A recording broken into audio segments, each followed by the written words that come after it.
Hello, everyone. So I'm actually, who in here heard me talk about DNS Flag Day in San Francisco? All right, that Flag Day has already passed. Did everyone's DNS survive?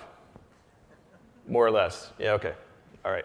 If they're members of the press here, we're always here in this room excited that the internet still functions. Yeah, all right.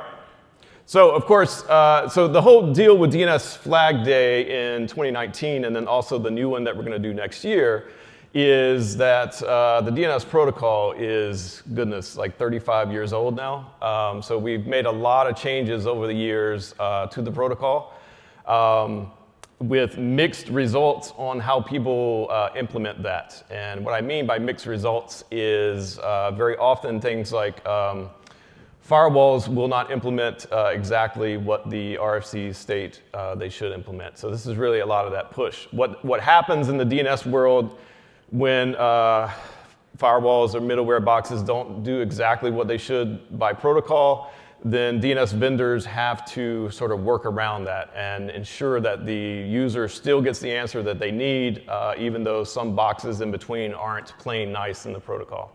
Okay, that's the very high level overview. All right.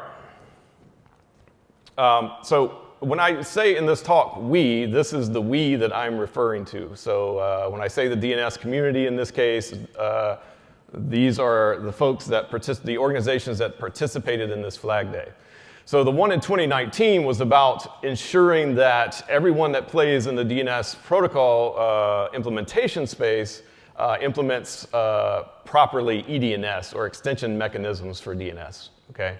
That protocol is 20 years old. So yay for getting full compliance after 20 years in the internet. That's great. Anyway, this is pretty, to me, a significant moment in internet history, if you will. All of these parties came together and agreed that we were going to do something about this problem. Again, those workarounds that implementers have to do create problems for you in terms of possibly more bugs in the code, more delays. So we're trying to make the DNS ecosystem better by doing this, okay? I also want to say that I've been in the operations community, or I've done operations for most of my professional career, so I understand the nervousness you get with things like Flag Day.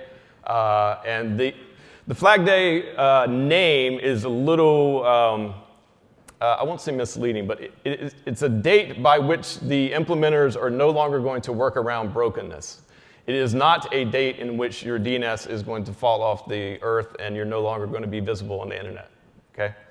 But the name actually got us exactly what we wanted, is that people started paying attention to this. And people that pay people to do their DNS services or pay firewall vendors asked their provider to ensure that they were compliant with these changes. So that worked out.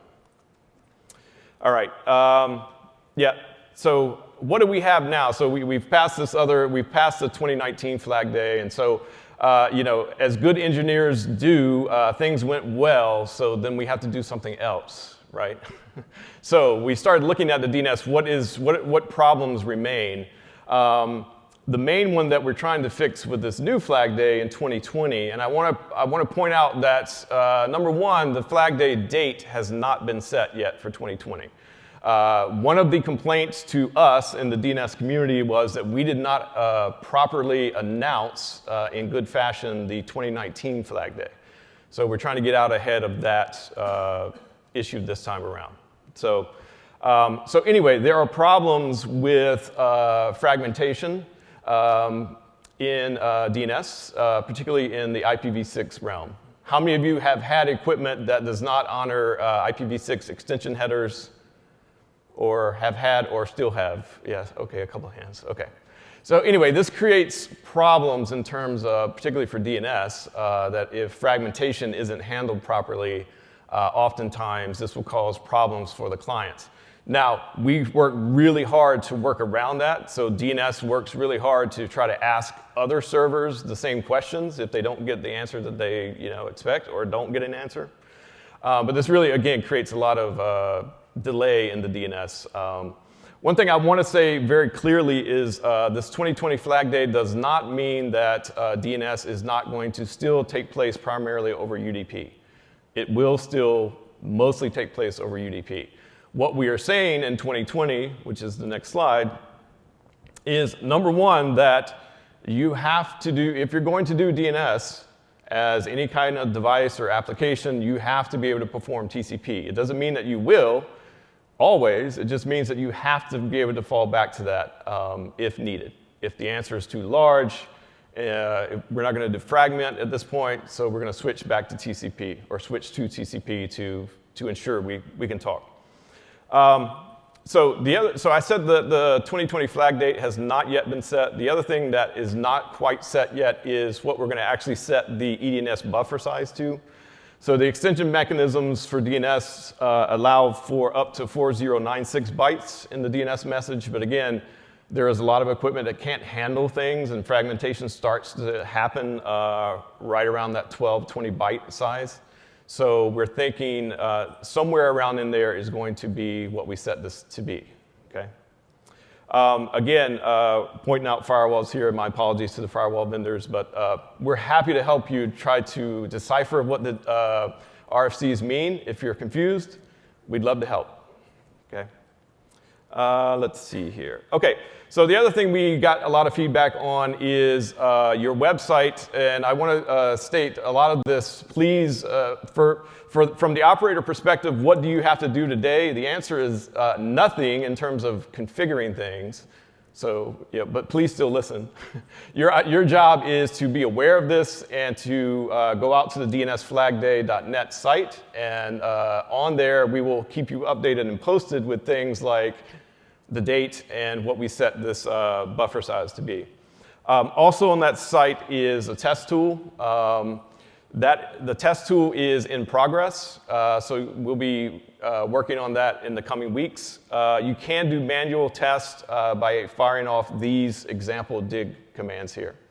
And again, if you have contacts at any of the people on that list of folks that are cooperating in this and you have problems with your test, all of us respond to direct emails, sometimes even phone calls, about how you can be compliant or what you need to tell your provider so that your domain can be compliant. Okay, so that's what I just said. Please go to the DNS Flag Day site. You can also follow DNS Flag Day on Twitter for you youngsters.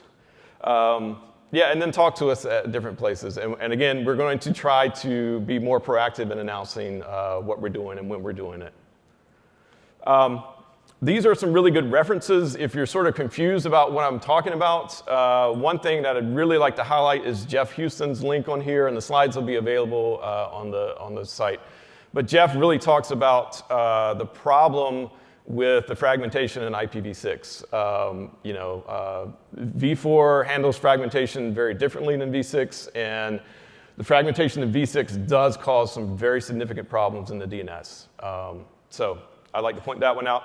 The other thing is Fujiwara-san from JPRS reported recently, until recently we thought the fragmentation attacks on the DNS were sort of lab-only exercises, but maybe this isn't the case. So we're trying to get ahead of that as well. And so some of this is not only just for functionality, but for improved security.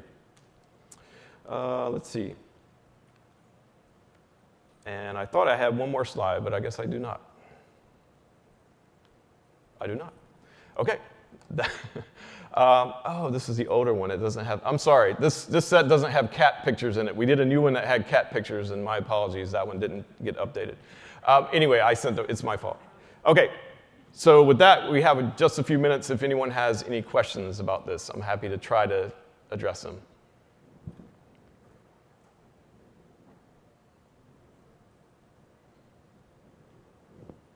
OK. Very good. Thank you.